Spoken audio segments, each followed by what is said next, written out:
Welcome to the NBA Coast to Coast podcast brought to you by lineups.com. Nate and Josh here with you guys on a Thursday, 8 games in the league tonight. We're going to be taking a look at some sides and totals. Also got some player props, so make sure you are subscribed to that channel. Continue to follow along with us all season, bringing you one video with all this stuff in it each and every weekday. So let's just get right into it with your first look here, Nate. A little SGP for an under on Keyonte, and you do like the Spurs to cover. Yeah, and I don't know if they're actually going to let Keyonte George play, are the Jazz. This is just like a shameless tank spot once again from the Utah Jazz, where Keyonte left his body to beat the Minnesota Wolves last game. So all of a sudden he pops up on the injury report because they're like, whoa. We thought, with Markkanen out, we'd be sure to lose that game. But Keyonte has been playing so well that he willed them to victory. And he's also played very well against the Spurs the last two matchups. Spurs, we're kind of taking them lightly on the front end of a back-to-back there. Utah still beat this team by 13. So, I'm interested in the spread. Spurs minus 12.5 is a little steep on the road. So that's why I'm teasing it down and saying they'll do a better job on George, or maybe the Jazz coaching staff will do a job on George in terms of just, like you said, they get a little tricky with these fourth quarter rotations where they suddenly don't have the man in when they might need to lose the game. And as far as like adding the RA here, he hasn't top 10 RA in 7 straight games. He has been lighting up the scoreboard, going for 30 in the last one against the Spurs. But I don't think he's got a ton of peripheral options here against Steph Castle and company. I think, Steph Castle and company will take this a little bit personally, the way he kind of lit them up the last 2 times. And they also beat the Spurs, 2 days after Christmas. But that was with Markkanen, Sensabaugh, and Keyonte all on the floor.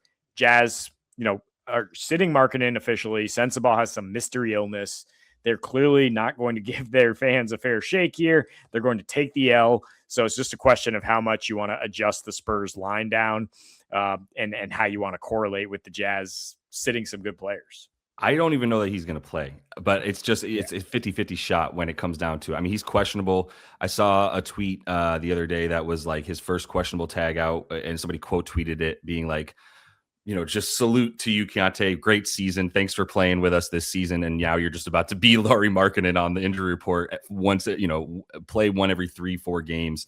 He missed the other one, right? So I still think there's a shot that he plays, and I'd definitely be going under if he does play, in the sense that you are here as well. Like, whatever you want to do with the Spurs stuff, SGP, if you want to take them both like individually, I'm here for the no Keyonte George tonight. I'm also just here for a ton of points in this game, though, because I don't really care if Markkanen's playing anymore in terms of what that does when the Jazz play at home, especially, right? Like in the last 5 home games they played without Markkanen, they've gone over this total in every single game, and it actually hasn't been close. The closest one was because they only scored 95 against Charlotte, but Charlotte put up 150, so they still got over 237.5 in that one. And then if you just look at their last 10 home games in general, even with Markkanen, without Markkanen, obviously you think with Markkanen would be better, but I just it's been a 255 total for this team in their last 5 at home without him. In their last 10, regardless of if he plays or not, when they're at home, that's up at about 248.5.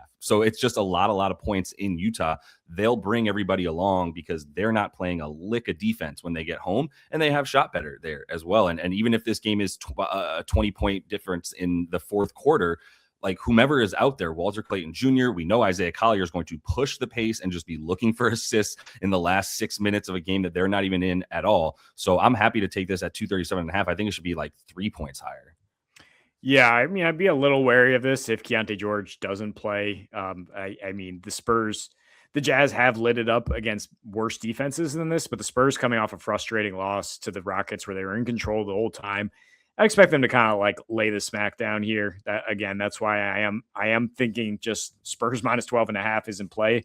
Based on what we know, I'm thinking Wemby to just dominate is certainly in play, as he has against Nurkic the last 2 matchups. But Spurs could definitely do their part, I think, to get this over because that Jazz defense is woeful. Wolves minus 8.5. We just had Josh Giddey ruled in here, so I was looking at some under stuff, but a little scared off that. But I'm still not that scared of the Bulls offense. Josh Giddey has not been done well in this matchup. In 3 versus the Wolves since he joined Chicago, 13 points, 6.7 assists, minus 39. The team is 0-3. The team has averaged 109 a game and their team totals up at 115 here. It's just that the Wolves have not been bringing that defensive intensity that often, but I think they will light it up on offense here. They're coming off 3 straight road losses, though. Wolves now back home where they're 6-1 in their last 7 with a 107 defensive rating. So, I mean, when you start to jig and jog back and forth like this, like I don't know if the Wolves are going to stay under their team total. I don't know. If the Bulls are going to get to theirs, you just kind of simplify it and be like, well, I think the Wolves are going to win by double digits. I just think they're going to get right here. Reintroducing Giddey after a long layoff could be a little janky. The Bulls have not played fast or well on the road. They're coming off these 2 hot shooting wins over Clippers and Nets teams that were extremely tired. I mean, just in tough rest spots. And now they're back on the road where they're posting just a 109 offensive rating and not even playing fast anymore on the road, 94.8 pace. So again, kind of lean towards the under, but I worry that the Wolves will run away with it. So that is why I've landed on this spread. No, that's fine. I mean, they should handle business. I don't know what Giddey coming back in what capacity he comes back and how that actually impacts things for Chicago, but it's definitely a nice spot for Minnesota against this team with whomever's playing. And really, I don't see Giddey playing full, and nobody really plays full for this squad for Chicago. It's a lot of 25 minutes for everybody. Billy Donovan just, I think we know where he's at. In this last one here, for sides or for the best bets here, I'm going to take an under on the Miami Portland game. This is a bit scary, and I understand why. I'm sort of banking on, yes, these two teams have played at some of the fastest pace in the league. Portland's going down a little bit. They are getting a little bit more defensive. Drew is back, at least, not quite full for him yet either, but it's definitely impacted things in the way that they've played and been a little bit more balanced on offense. They've been going under a bit more, and they've actually, this total at 239.5 is something that they've actually gone under 54% of the time this season, as opposed to the 46% on the other side. So although they've been playing really fast, their offense has been incredibly stagnant as of late.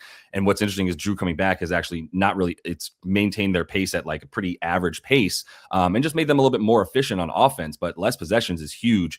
You get scared of the Heat. Obviously they're still without Tyler Hero. That still does add to the defense a bit. But the overs that they've been, the teams that they've been going over with, teams like SAC when they won that game, and then they handled Golden State, who also lost Jimmy in there. Now it's not quite the same defensive team that they've been all season, and is going to turn into a lot more of that pace and offensive, relying on offense. But for the Heat, they're actually relying on defense a bit more, and that has been a big reason for it too, to back up in the top 10 in defensive rating in that last 5 too. So I just think it's a spot, man. I know that when you look at these two teams, you might expect it to be up at like 245, 246, but things have definitely taken a bit of a dive for how much they're scoring in the last few.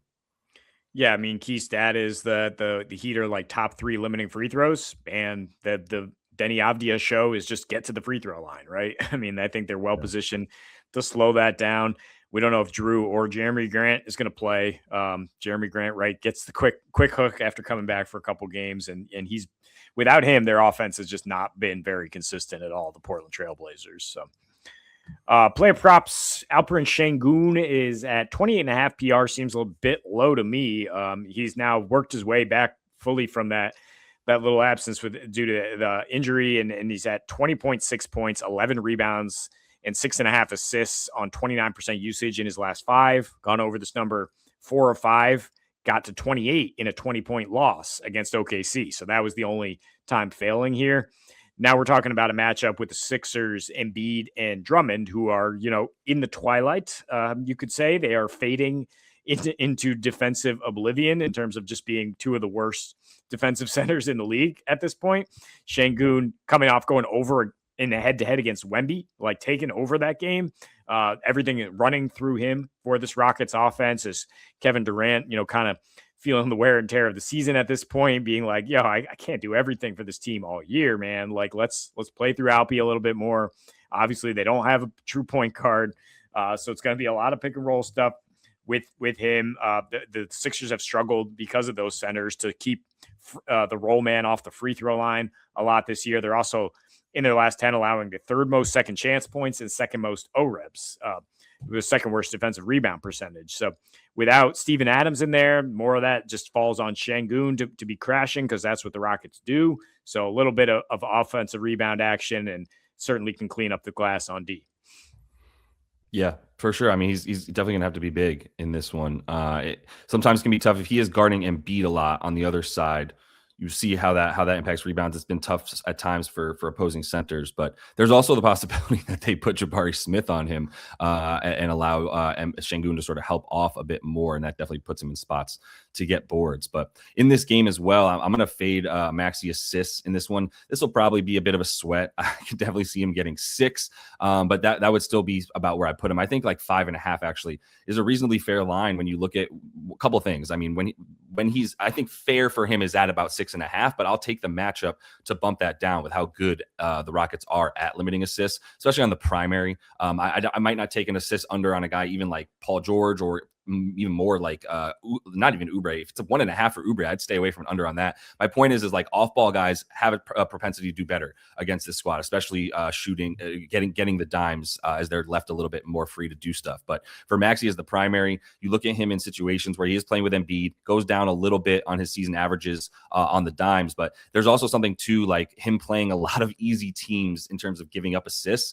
If you look at him playing teams that limit assists at in the top 10 that are in the top 10, limiting assists, and especially to the primary ball handler. I know that seems a little bit niche, but when you've got a guy with like Maxey with the amount of touches, I think it's a pretty relevant stat to look at other guys like Maxey that have not gotten theirs, like De'Aaron Fox, like Booker when he's played against the Rockets here, Garland. Mitchell ended up having a decent amount, but it was 6 for him. Like everybody consistently goes under when they're the guy that dominates the ball the way that Maxey does. And that would include like similar teams to the Rockets and how they're playing defense, teams that are not as good at limiting assists, but are still good at it, such as the Warriors, the Knicks, even the Raptors. Those are teams that he's gone under pretty consistently. Teams he's going over against a little bit more, your Charlottes and those kind of squads. So I'm going to take the under and what might be a little bit of a tight bet here, but I just think it's a smart EV play.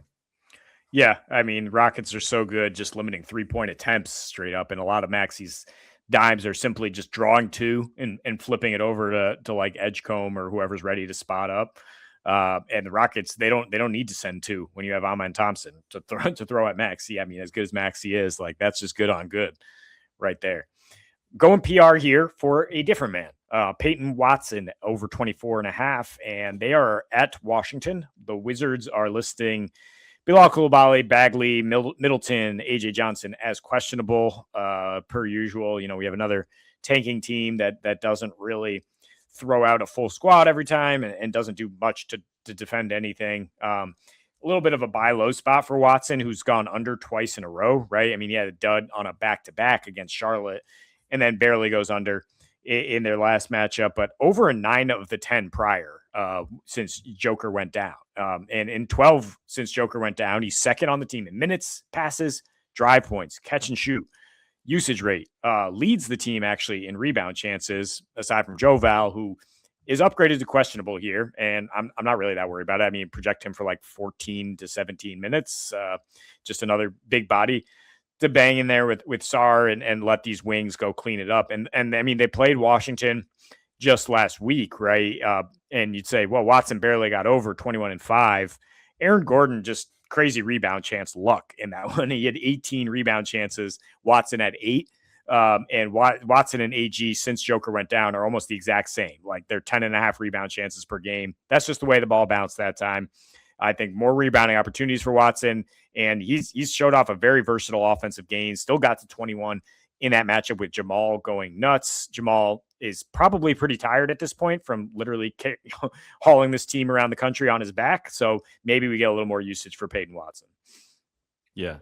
No, I'm with it. I definitely looked at Peyton. I mean, he's down a little bit. He's been up at like 29.5 PRA, 26.5 PR, as high as that when he was just going absolutely bonkers for like 5 straight games. And I mean, he's taken a little bit of a downturn, but we know his floor now is around like 25 PRA. And so roughly, let's make it, he's only at about 1 or 2 assists a game. So you just take 2 away from the PRA as I keep talking about it. But I like him for all the usage stuff, man. It's just Jamal's been going bananas. And so the ball has been in Jamal's hands a ton. And that has left Peyton Watson essentially like getting hooked consistently here. Not because he's not playing. It's just he's shot a little bit poorly as well. So there's a little bit of bad luck that you think turns into good luck in all that. But against the Wizards, the main point in relation to Jamal Murray is like, Jamal Murray doesn't have to do that, man. It's like, take a break, brother. We're going to need you down the stretch, and we're going to need you to do a lot as we still wait on Jokic and Cam Johnson and Christian Brown to get back. So, and Joval, who might play in this game as well. But even if Joval plays in that one,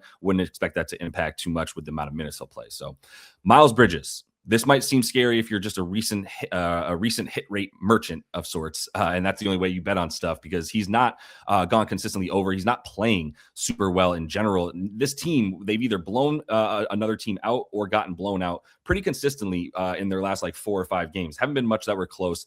The weird one was him only playing the 26 minutes against the Cavs here just yesterday, but that actually would lead me to believe that because we've seen Charles Lee, the head coach, essentially rest guys or play Melo or Bridges or others 26 minutes on the front end of the back-to-back so that they can then get theirs in the second night, where they might actually think they have a better shot at winning too against this Nugget squad instead of, or not the Nugget squad, excuse me, but they have a better shot tonight against the Magic than they might have had against the Cavs, the way the Magic are playing. Either way, this also comes down to matchup stuff for me. This is the dude that consistently guards Paolo. I don't think he's going to be on Franz once again. I don't know. We haven't seen him play with both Paolo and Franz on the other side, but Miles is consistently guarding Paolo. So actually, I'm sorry, the first game that they did play had both of them, and yes, Miles guarded Paolo. Again, Paolo's a good rebounder. This is not an indication like he's guarding a bad player. It's just an indication that with Franz back especially, there's going to be a lot more Paolo off ball. And that's where Miles Bridges is now just in position for those boards. And that's when I like 5.5 for him, because we've seen him as high as 6.5. You're going to get a little, the market's definitely keeping this down because of, one, he hasn't done it much lately. And two, this is not an easy team to rebound against. I'm just diving a little bit further into the matchup going, his rebound chances stay high when he plays against this team. And he's done a good job of finishing those boards. So I'm going to like him in this one. Yeah, and it looks like an under spot, right? I mean, Charlotte on the back-to-back, they've been competitive, but not as high scoring on back-to-backs. Orlando coming back from Europe. Orlando still working in guys, bringing back Suggs potentially tonight. He's out. He just got ruled out like 5 minutes ago. I saw it. Yeah. All right. Yeah, but about the same then. In that case, yeah, go ahead and bet Anthony Black because, yeah, he's another lean. And I got one more. I mean, what do we think about Jonathan Kuminga? I mean, we only have one game sample here, but 15.5 PR. I was thinking you might go there, and I was deferring to the Warriors doctor there.